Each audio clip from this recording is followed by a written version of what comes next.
പരിശുദ്ധാത്മാ പരിശുദ്ധാത്മാ എന്നെ തൊടേണമേ നിൻ ശക്തിയാ ബലഹീനമാ ഈ മൺപാത്രത്തെ അത്യന്ത ശക്തിയാൽ നിറയ്ക്കേണമേ. മുറിവേറ്റ കരം നൽകും ആശ്വാസവും എൻ ഭാവമായിടട്ടെ ഇപ്പോൾ. ഓ യേശുവേ, സ്പർശിക്കാം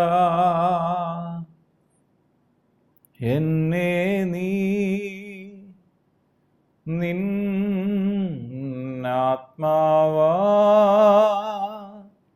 നിറയ്ക്കാം ശക്തി താ. എൻ ഓട്ടം ഞാൻ തികയ്ക്കാം, ജയിക്കാം. എന്നോട്ടം ഞാൻ തികയ്ക്കാം, ജയിക്കാം. പരിശുദ്ധാത്മാ പരിശുദ്ധാത്മാ എന്നെ തൊടേണമേ നിൻ ശക്തിയാ ബലഹീനമാ ഈ മൺപാത്രത്തെ അത്യന്ത ശക്തിയാൽ നിറയ്ക്കേണമേ. വീണ്ടും വരുന്ന യേശു ക്രിസ്തുവിൻ നാമത്തിലുള്ള സ്നേഹവന്ദനങ്ങളെ എല്ലാ പ്രിയപ്പെട്ടവരെയും ഈ സമയത്ത് അറിയിക്കുന്നു. അപ്പോസ്തലനായ പൗലോസ് 1 തെസ്സലോനിക്കർ എഴുതിയ ലേഖനം അതിനെ 5-ാം അധ്യായം 19-ാമത്തെ വാക്യം ഇങ്ങനെ പറയുന്നു: ആത്മാവിനെ കെടുക്കരുത്. വേദപുസ്തകം നാം പഠിക്കുമ്പോഴേ പിതാവാം ദൈവം, പുത്രനാം യേശു ക്രിസ്തു, പരിശുദ്ധാത്മാവ്. തൃത്വത്തിൽ മൂന്നാമനായ ദൈവം പരിശുദ്ധാത്മാവ്. പാഴും ശൂന്യവുമായ പ്രപഞ്ചത്തെ പറുദീസയാക്കിയ ദൈവത്തിൻ്റെ ആത്മാവ് പരിശുദ്ധാത്മാവ്. വെള്ളത്തിൻ്റെ മേൽ പരിവർത്തിച്ചു കൊണ്ടിരുന്ന ദൈവത്തിൻ്റെ ആത്മാവ്. യേശുവിനെ മരിച്ചവരുടെ ഇടയിൽ നിന്ന് ഉയർത്തെഴുന്നേൽപ്പിച്ച ദൈവത്തിൻ്റെ പരിശുദ്ധാത്മാവ്. ദൈവവചനം തുറന്ന് ലഭിക്കത്തക്കവണ്ണം ലുദിയായുടെ ഹൃദയങ്ങളെ തുറന്ന പരിശുദ്ധാത്മാവ്. ഇന്ന് ആത്മാവിൻ്റെ ശക്തിയില്ലാതെ, ആത്മാവില്ലാതെ തിരുവചനം നമുക്ക് പഠിക്കാൻ കഴിയുകയില്ല. തിരുവചനം നമ്മെ പഠിപ്പിക്കുന്നത് പരിശുദ്ധാത്മാവാണ്. തിരുവചനം എഴുതപ്പെട്ടത് പരിശുദ്ധാത്മാവിൻ്റെ ആലോചനയാലും സഹായത്താലും വിവിധ കാലഘട്ടങ്ങളിൽ പല വ്യക്തികളിലൂടെ എഴുതപ്പെട്ടതാണ്. അപ്പോൾ ആ പരിശുദ്ധാത്മാവ് ഇന്നും ജീവനോടെയുണ്ട്. അപ്പോൾ ദൈവവചനം നാം അനുസരിക്കുമ്പോൾ വാസ്തവമായി ആത്മാവിനെയാണ് അനുസരിക്കുന്നത്, പരിശുദ്ധാത്മാവിനെയാണ് അനുസരിക്കുന്നത്. ദൈവവചനം അനുസരിക്കാത്തപ്പോൾ പരിശുദ്ധാത്മാവിനെ നമ്മൾ അനുസരിക്കാതിരിക്കുന്നു. നമ്മുടെ ജീവിതത്തിൽ നിന്ന് പരിശുദ്ധാത്മാവിൻ്റെ പ്രവൃത്തികൾ കെട്ടുപോകും. എന്ന് പറഞ്ഞാൽ പരിശുദ്ധാത്മാവിൻ്റെ പ്രവൃത്തികൾ പരിശുദ്ധാത്മാവിനെ അനുസരിക്കുന്നു എന്ന് പറയുമ്പോൾ ഞാനും നിങ്ങളും പരിശുദ്ധാത്മാവ് തന്ന ഈ ദൈവവചനത്തെ അനുസരിക്കുന്നു എന്നുള്ളതാണ് ഏറ്റവും പ്രധാനപ്പെട്ട കാര്യം. തെസ്സലോനിക്കർക്ക് എഴുതിയ ലേഖനം 5-ാം അധ്യായത്തിൽ ആത്മാവിനെ കെടുത്തിക്കളയരുത്, പരിശുദ്ധാത്മാവിനെ, നമുക്ക് ലഭിച്ച പരിശുദ്ധാത്മാവിനെ കെടുത്തിക്കളയരുതെന്ന് പറയുന്നു. പരിശുദ്ധാത്മാവിൻ്റെ ഏറ്റവും പ്രധാനപ്പെട്ട സ്വഭാവം എന്താണ്? ഫലം എന്താണ്? അത് സ്നേഹമാണ്. സ്നേഹവും സന്തോഷവും അങ്ങനെ നിലനിൽക്കുന്ന കുറേ കാര്യങ്ങൾ പറയും. ഇവിടെ പറയുകയാണ് ആത്മാവിനെ നമ്മൾ കെടുത്തിക്കളയാൻ പാടില്ല. എങ്ങനെ നമ്മൾ ഉള്ള ദൈവത്തിൻ്റെ ആത്മാവിനെ നമുക്ക് കെടുത്തിക്കളയാൻ പറ്റും? നമ്മുടെ ദിനംപ്രതി ജീവിതത്തിലൂടെ. അതാണ് 12 മുതലുള്ള വാക്യങ്ങളിൽ പറഞ്ഞിരിക്കുന്നത്. സഹോദരന്മാരെ, നിങ്ങളുടെ ഇടയിൽ അധ്വാനിക്കുകയും കർത്താവിൽ നിങ്ങളെ ഭരിക്കുകയും പ്രബോധിപ്പിക്കുകയും ചെയ്തവരെ അറിഞ്ഞ് അവരുടെ വേല നിമിത്തം ഏറ്റവും സ്നേഹത്തോടെ വിചാരിക്കണം എന്ന് അപേക്ഷിക്കുന്നു.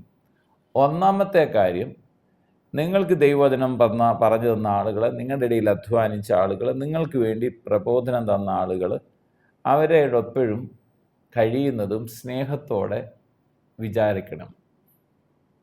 പ്രയാസങ്ങളൊക്കെ വരാം, ചില വാക്കുകളിലൂടെയൊക്കെ നിങ്ങൾക്ക് മുറിവേറ്റെന്ന് വരാം. പക്ഷെ എന്നാലും വരെ സ്നേഹിക്കണം. അതാണ് ഒന്ന്. 2, തമ്മിൽ സമാധാനത്തോടെ ഇരിപ്പി. കുടുംബജീവിതത്തിലായിക്കോട്ടെ, സഭയിലായിക്കോട്ടെ, നിങ്ങളായിരിക്കുന്ന ജോലി സ്ഥലത്തായിക്കോട്ടെ, സമാധാനത്തോടെ ഇരിക്കണം. കാര്യം യേശുക്രിസ്തു, ഉയർത്തെഴുന്നേറ്റ് യേശുക്രിസ്തു പറഞ്ഞ ആദ്യ വാക്കെന്താ? നിങ്ങൾക്ക് സമാധാനം. പിതാവ് എന്നെ അയച്ചതുപോലെ ഞാൻ നിങ്ങളെ അയക്കുന്നു. അപ്പോൾ ഒരു വീട്ടിൽ സമാധാനം ഉണ്ടെങ്കിൽ അതിൻ്റെ അർത്ഥം എന്താ? അവിടെ യേശു വന്നു എന്ന്. ഒരു വീട്ടിൽ അസമാധാനം നിറയുമ്പോൾ അതിൻ്റെ അർത്ഥം എന്താ? അവിടെ യേശു ഇല്ല എന്നുള്ളതാണ്, പരിശുദ്ധാത്മാവ് ഇല്ല എന്നുള്ളതാണ്. അപ്പോൾ തമ്മിൽ സമാധാനത്തോടെ ഇരിപ്പി. എന്നിട്ട് പറയണം, സഹോദരന്മാരെ നിങ്ങളെ പ്രബോധിപ്പിക്കുന്നത്. എന്നിട്ട് അടുത്ത് പറയാം, ക്രമം കെട്ടവരെ ബുദ്ധി ഉപദേശിക്കുക. ക്രമം കെട്ട് നടക്കുന്ന ആളുകൾ എന്ന് പറഞ്ഞാൽ ദൈവ വഴി വിട്ട് ജീവിക്കുന്ന ആളുകൾ, ദൈവവചനത്തിൽ ആശ്രയിക്കാതെ ദൈവവചനം പറഞ്ഞതിൻ്റെ ഓപ്പോസിറ്റിൽ പ്രവർത്തിക്കുന്ന ആൾ, അങ്ങനെയുള്ള ആളുകളൊക്കെ എന്ത് ചെയ്യണം? ബുദ്ധി ഉപദേശിച്ചു കൊടുക്കണം. അങ്ങനെയല്ല ജീവിക്കേണ്ടത്. എന്നിട്ട് പറയാം, ഉൾക്കരുത്തില്ലാത്തവരെ ധൈര്യപ്പെടുത്തണം. ഉൾക്കരുത്തില്ലാത്തവർക്ക് എന്ത് കൊടുക്കണം? ധൈര്യം കൊടുക്കണം. വചനത്തിലൂടെ അവരെ ധൈര്യപ്പെടുത്തണം. പിന്നെ പറയാണ്, ബലഹീനരായിട്ടുള്ളവരെ താങ്ങണം. എല്ലാവരോടും ദീർഘക്ഷമ കാണിക്കണം. ക്ഷമ കാണിച്ചാൽ പറ്റാൻ എല്ലാവരോടും ദീർഘമായ ക്ഷമ ഉള്ളവരായി തീരണം. അത് പരിശുദ്ധാത്മാവ് നമ്മളിൽ നിന്ന് ആഗ്രഹിക്കുന്നു. എന്നിട്ട് അടുത്ത് പറയണം, ആരും തിന്മയ്ക്കു പകരം തിന്മ ചെയ്യാതെ ഇരിക്കാൻ നോക്കണം. തിന്മ ഒരാൾ നമ്മളോട് ചെയ്യുന്നുണ്ടെങ്കിൽ തിരിച്ചവർക്ക് തിന്മ ചെയ്യാതിരിക്കാൻ നമ്മൾ നോക്കണം. എന്നിട്ട് പറയാം, തമ്മിലും എല്ലാവരോടും ഇപ്പോഴും നന്മ ചെയ്തുകൊണ്ടിരിക്കണം. ഇപ്പോഴും എന്തോ ചെയ്യണം? നന്മ ചെയ്തുകൊണ്ടിരിക്കണം. എന്നിട്ട് പറയണം, എപ്പോഴും സന്തോഷിക്കണം. ഇപ്പോഴും. എന്നിട്ട് പറയാം, ഇടവിടാതെ പ്രാർത്ഥിക്കണം. എപ്പോഴും പ്രാർത്ഥിക്കണം. എല്ലാറ്റിനും സ്തോത്രം ചെയ്യണം. നമ്മുടെ ജീവിതത്തിൽ ഇന്ന് കർത്താവ് തന്ന എല്ലാറ്റിനും സ്തോത്രം ചെയ്യണം. ലഭിക്കാത്തവരെ ഓർത്ത് പിറുപിറുക്കുകയല്ല, പകരം ലഭിച്ച എല്ലാത്തിനും സ്തോത്രം ചെയ്തുകൊണ്ടിരിക്കണം. ഇതല്ലോ നിങ്ങളെക്കുറിച്ച് ക്രിസ്തു യേശുവിൽ ദൈവ ഇഷ്ടം. ഇങ്ങനെ നമ്മൾ ചെയ്യുമ്പോൾ എന്താ സംഭവിക്കുന്നത്? നമ്മളിലുള്ള പരിശുദ്ധാത്മാവിനെ നാം കെടുത്തിക്കളയാതെ ഇരിക്കുകയാണ്. പരിശുദ്ധാത്മാവ് അതിശക്തിയോടെ നമ്മളിലൂടെ പ്രവർത്തിക്കുകയാണ്. എന്നിട്ട് വേണം, പ്രവചനം തുച്ഛീകരിക്കരുത്. സകലവും ശോധന ചെയ്ത് നല്ലതെന്ത് ചെയ്യണം? മുറുകെ പിടിക്കണം.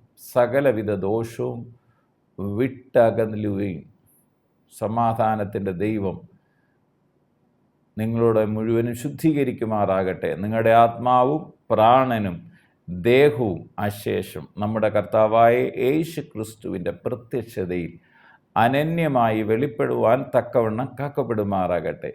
നിങ്ങളെ വിളിച്ച ദൈവം വിശ്വസ്തനാകുന്നു, അവൻ അത് നിവർത്തിക്കും. ഇതൊന്നും നമുക്ക് ചെയ്യാൻ പറ്റുന്ന കാര്യങ്ങളല്ല. വിളിച്ച ദൈവം വിശ്വസ്തനായതുകൊണ്ട് നമ്മളെ അന്ത്യത്തോളം വഴി നടത്തും. കർത്താവ് നിവർത്തിക്കും. പരിശുദ്ധാത്മാവിനോട് പറയണം, പരിശുദ്ധാത്മാവ് എന്നെ ഒന്ന് തൊടണമേ, നിൻ്റെ ശക്തിയാൽ എന്നെ ഒന്ന് നിറയ്ക്കണമേ. നമ്മൾ പരിശുദ്ധാത്മാവിനെ കെടുത്തിക്കളയുന്നവരായി തീരാതെ ദൈവവചനം അനുസരിക്കുന്നവരായി, പരിശുദ്ധാത്മാവിനെ ജ്വലിപ്പിക്കുന്നവരായി തീരാൻ, നമ്മൾ ലഭിച്ചിട്ടുള്ള വെളിച്ചം അനേകർക്ക് വെളിച്ചമായി തീരാൻ ദൈവത്തിൻ്റെ പരിശുദ്ധാത്മാവ് വചനം കേൾക്കുന്ന ഓരോരുത്തരെയും സഹായിക്കുമാറാകട്ടെ. പിതാവെ, പ്രാർത്ഥിക്കുന്നു യേശു ക്രിസ്തുവിൻ നാമത്തിൽ ഇന്ന് വചനം കേൾക്കുന്ന എല്ലാ പ്രിയപ്പെട്ടവർക്ക് വേണ്ടിയും പ്രാർത്ഥിക്കുന്നു. കർത്താവെ, ഞങ്ങൾക്ക് തന്ന ആത്മാവിനായി സ്തോത്രം, പരിശുദ്ധാത്മാവിനായി സ്തോത്രം. പരിശുദ്ധാത്മാവിൻ്റെ ശബ്ദം കേൾക്കാൻ, പരിശുദ്ധാത്മാവിനെ അനുസരിക്കാൻ, ദൈവവചനം അനുസരിക്കാൻ ഞങ്ങളെ ഓരോരുത്തരെയും സഹായിക്കണേ. ഞങ്ങളിലുള്ള ആത്മാവ് കെട്ടുപോകാതെ, പരിശുദ്ധാത്മാവിൻ്റെ പ്രവൃത്തിയിൽ കെട്ടുപോകാതെ ദിനം തോറും ജ്വലിച്ചു വരുവാൻ ഞങ്ങളെ തന്നെ അവിടുത്തെ കരങ്ങളിൽ താഴ്ത്തി ഏൽപ്പിക്കുന്നു. എന്നെ കേൾക്കുന്ന രോഗികൾ ഇപ്പോൾ തന്നെ യേശുവിൻ്റെ അടിപ്പിണരുകളാൽ സൗഖ്യം പ്രാപിക്കട്ടെ. ഹൃദയഭാരങ്ങൾ മാറിപ്പോകട്ടെ, ആകുല ചിന്തകൾ മാറട്ടെ, ഭയങ്ങൾ മാറിപ്പോകട്ടെ. കർത്താവായ യേശു ക്രിസ്തുവിൻ്റെ മഹത്വം ഓരോ വ്യക്തി ജീവിതങ്ങളിലും വ്യാപരിക്കട്ടെ. പ്രാർത്ഥിച്ച് അനുഗ്രഹിക്കുന്നു. സകല മഹത്വവും അർഹപ്പെട്ട കുഞ്ഞാടിന് യേശുവിൻ പൊന്നുനാമത്തിൽ പിതാവേ, ആമേൻ. പരിശുദ്ധാത്മാ പരിശുദ്ധാത്മാ എന്നെ തൊടേണമേ നിൻ ശക്തിയാ. ബലഹീനമാമി മൺപാത്രത്തെ അത്യന്ത ശക്തിയാൽ നിറയ്ക്കേണമേ. മുറിവേറ്റ കരം നൽകും ആശ്വാസവും എൻ ഭാവമായിടട്ടെ ഇപ്പോൾ. ഓ യേശുവേ, സ്പർശിക്കാം എന്നെ നീ നിന്നാത്മാവാ നിറയ്ക്കാ ശക്തിതാ. എന്നോട്ടം ഞാൻ തികയ്ക്കാൻ ജയിക്കാൻ. പരിശുദ്ധാത്മാ പരിശുദ്ധാത്മാ എന്നെ തൊടേണമേ.